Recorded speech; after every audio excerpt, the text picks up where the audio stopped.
Assalamu alaikum wa rahmatullah. Petite vidéo bonus pour ceux qui ne le savaient pas.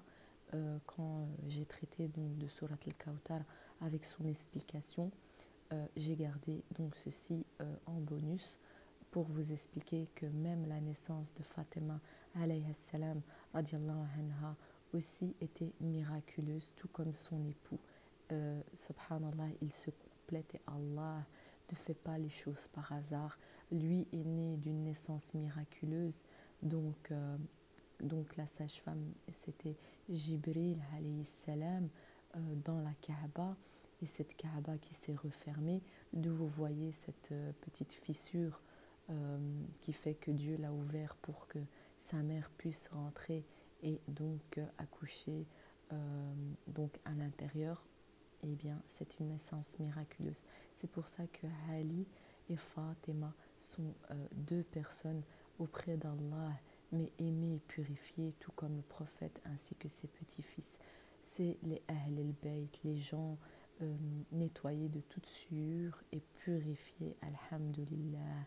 Qu'Allah, Allahumma ja'alna نشوفوا نظرة الوجه du prophète alayhi salatu wassalam, ainsi que l'Ahl al-Bayt, et qu'on puisse enfin les serrer dans nos bras, car on ne les a pas connus, mais par les récits, les récits nous font trembler, à savoir qu'on doit les aimer plus que notre propre âme et notre propre famille.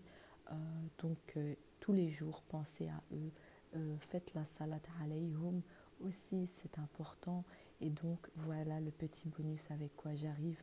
Khadija radiallahu anha, épouse du prophète alayhi salatu wassalam, sa première donc épouse et bien aimée, et bien sachez qu'elle aussi a mis au monde sa fille qui est Fatima, qui est du fruit du paradis, donc humaine, angélique. Sachez que elle fut accouchée, donc elle fut niée par toutes les femmes de la Mecque. Tout le monde lui tourna le dos et elle s'était mise dans une pièce, elle s'était allongée et elle avait confiance en Allah, le tawakkul alillah, l'yaqin, la certitude. Elle avait ça en elle et elle n'a pas désespéré, elle a gardé l'espoir en Allah Azza wa Jal, et Allah lui a fait descendre 4 femmes du paradis. Eh bien oui, quelles sont-elles? Sarah, la femme de Moussa alayhi salam, c'est Asiya, la femme de Pharaon, qui a demandé à Dieu qu'il lui fasse une demeure au paradis et qu'il l'éloigne de la tyrannie de Pharaon et de ses mauvais comportements. Eh bien oui, c'est bien cette femme-là, Asiya. Et Mariam, fille de Imran, de la famille d'Ali Imran, Surat Imran. Et aussi une autre qui est Koutoum, si je ne me trompe pas, et qui est la sœur de Moussa alayhi salam. J'espère que je ne me suis pas trompée. Non, pardon, Sarah, c'est l'épouse de Ibrahim alayhi salam, et qui était aussi, qui avait Hajar, voilà. Donc ces 4 femmes du paradis vont descendre et lui dire: ne t'en fais pas, ne t'inquiète pas, on t'annonce la bonne nouvelle, on est là donc pour t'aider dans cette difficulté. Inna ma'al yusra. Sachez que si vous gardez la certitude, l'yaqin en Allah Azza wa Jal, jamais il ne vous humiliera, jamais il ne vous rabaissera.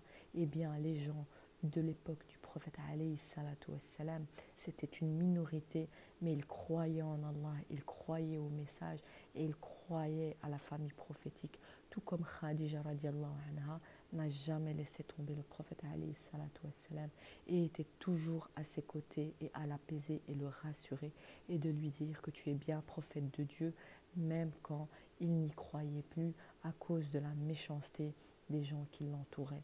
Oui, de la méchanceté des gens qui l'entouraient. Dans les versets du Coran, Allah est clair. Il avait beaucoup d'ennemis. Certains se disaient ses amis alors qu'ils étaient ses ennemis. D'où le proverbe: tes amis sont tes ennemis et tes ennemis sont tes amis. Eh bien, subhanallah, Allah dira ce jour-là: tu ne sais pas ce qu'ils ont fait après toi. À vous de faire vos recherches, à vous de chercher la vérité.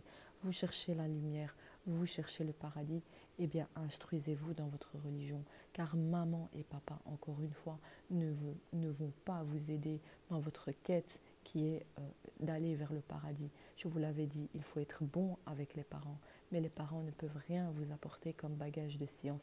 C'est à vous d'apporter votre propre bagage de science, et vous avez besoin d'étudier et de cours, et si vous pouvez même apprendre le fiqh, le dogme, et toutes ces choses-là, avec le temps et la aqidah, Inch'Allah, eh bien, vous serez parmi les gens d'où Allah a dit, les gens qui s'instruisent, comme Jibril alayhi salam avait dit donc au prophète alayhi salatu wassalam, qui n'était point illettré, Iqra, Iqra.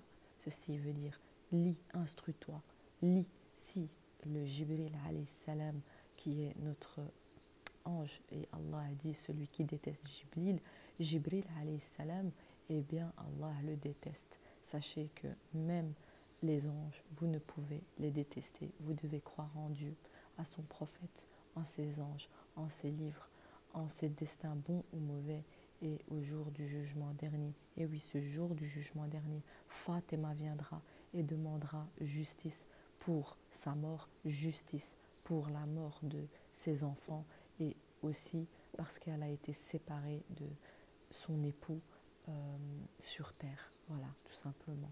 Les meilleurs, mais les meilleurs des créatures, ce sont la famille prophétique. Après le prophète alayhi salatu wassalam, inculquez ça, mettez-vous ça dans la tête, car Allah, si vous ne suivez pas cela, il ne vous regardera même pas au jour du jugement dernier. Ce ne sera rien de vous s'excuser, car vous devez connaître la famille prophétique et ne pas faire semblant juste d'entendre. On n'entend personne parler de la famille prophétique, et cela n'est pas normal. Vous voyez comment le diable a piégé l'humain. Il l'a piégé au point où il ne se rappelle même pas de qui est Hassan el-Hussein, pour lequel le prophète alayhi salatu wassalam a pleuré quand on lui a ramené la toulba, le sable, et qu'on lui a dit, eh bien ton petit-fils va mourir, et il va mourir dans une mort atroce. Subhanallah al-Adim. Réveillez-vous, réveillez-vous, car la porte du repentir est encore ouverte. Mais si vous ne vous instruisez pas dans votre religion, c'est vous qui le regretterez. Allah vous dira, qui avez-vous suivi? Qui avez-vous suivi? Que répondrez-vous? Je suivais Flen ou Allen. Et Allah dira, je ne vous ai pas donné un cerveau, je ne vous ai pas donné un cœur pour raisonner, je ne vous ai pas donné un cerveau pour que vous travailliez votre intelligence. Tout quand vous faites un examen à l'école, vous devez étudier. Eh bien, Allah vous dit d'étudier pour pouvoir gagner le paradis.